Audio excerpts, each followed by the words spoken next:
ചിരിയും ചിന്തയും, ചിന്തിച്ചിട്ടും ചിരിക്കുക, ചിരിച്ചിട്ട് ചിന്തിക്കാനും ഉണ്ട്. അല്ല, എന്താ സംഭവം? ചരിത്രത്തിൻ്റെ ഒരു വലിയ സംഭവമായി മാറിക്കഴിഞ്ഞില്ലേ? ചരിത്രത്തിലൊന്നും തെരഞ്ഞാൽ കിട്ടാത്ത ഒരു കൂട്ട ചിരി സംഭവിച്ചു.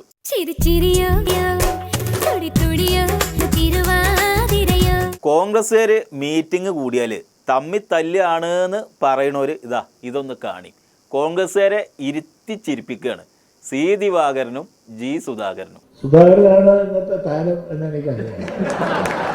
അതെന്താ, സുധാകരേട്ടനാണോ കൂടുതൽ തമാശ പറഞ്ഞത്? നല്ല ഫോമിലായിരുന്നു. അതായത് KPCCയുടെ പരിപാടിക്ക് പോയിട്ട് നല്ല ഫോമിൽ ചിരിപ്പിച്ചവരാണ്. അതാ ഗോവിന്ദമാഷ വിളിക്കണു. CPMന്റെ പരിപാടി അല്ല കേട്ടോ, CPMന്റെ പരിപാടിക്ക് പോയിട്ട് ഫോമിൽ ചിരിപ്പിക്കേണ്ടവരല്ലേ നിങ്ങള്?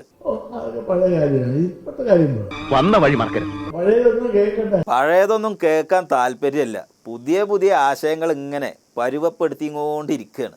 ആശയങ്ങൾ ഉണ്ടായി കഴിഞ്ഞാൽ ആശയങ്ങളിൽ കുറഞ്ഞ സ്വന്തമായി നിലനിൽക്കാൻ കെൽപ്പുള്ളതാകും. ഭൗതിക പ്രവർത്തനത്തിൽ വ്യത്യാസപ്പെട്ടു സ്വന്തമായി നിൽക്കാൻ കെൽപ്പുള്ളതാകും. പാർട്ടിക്കാരൊക്കെ അത് കേൾക്കണുണ്ടല്ലോ അല്ലേ? അതിനെപ്പറ്റി ആലോചിച്ചില്ലേ? ആലോചിച്ചോ? ആരെങ്കിലും ആലോചിച്ചോ?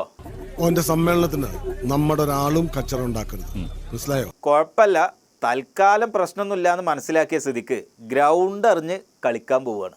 നമ്മളിപ്പോ എവിടെങ്കിലും രണ്ട് രാജ്യത്ത് അംബാസഡറായി കഴിഞ്ഞാൽ ഉടനെ വിശ്വപൗരന് പേര് കൊടുക്കുന്നുണ്ടല്ലോ. ചുരുക്കാൻ വേണ്ടി നമുക്ക് തെറ്റായ കാര്യമാണ്. സംഗതി തരൂരിനെ ക്ഷണിക്കാൻ DYFIക്കാരൊന്ന് പോയിരുന്നു.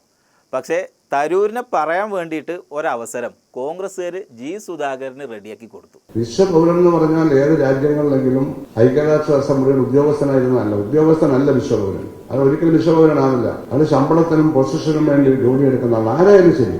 ഇനി സതീശന്റെ വക ഒരു അവാർഡാണ്. അതായത് സതീശന് വിമർശിക്കാൻ ഒരവസരവും കൊടുക്കാത്ത ജി സുധാകരനും സി ദിവാകരനും സതീശന്റെ വക ഒരു അവാർഡ്. ഞാൻ നിയമസഭയിൽ അവർ രണ്ടുപേരും മന്ത്രിമാരായിരുന്നപ്പോൾ പ്രതിപക്ഷത്ത് നിന്ന് ഒരുപാട് വിമർശനങ്ങൾ മന്ത്രിസഭയ്ക്ക് നേരെ, മന്ത്രിമാർക്ക് നേരെ, ഭരണകൂടങ്ങൾക്ക് നേരെ വർഷിച്ചപ്പോഴും ഒരു വാക്കുപോലും ഈ രണ്ടുപേരെ കുറിച്ചും പറയേണ്ട ഒരു അവസരം ഒരിക്കലും ഉണ്ടായിട്ടില്ല എന്ന് ഞാൻ പ്രത്യേകം പറയാൻ ആഗ്രഹിക്കുന്നു.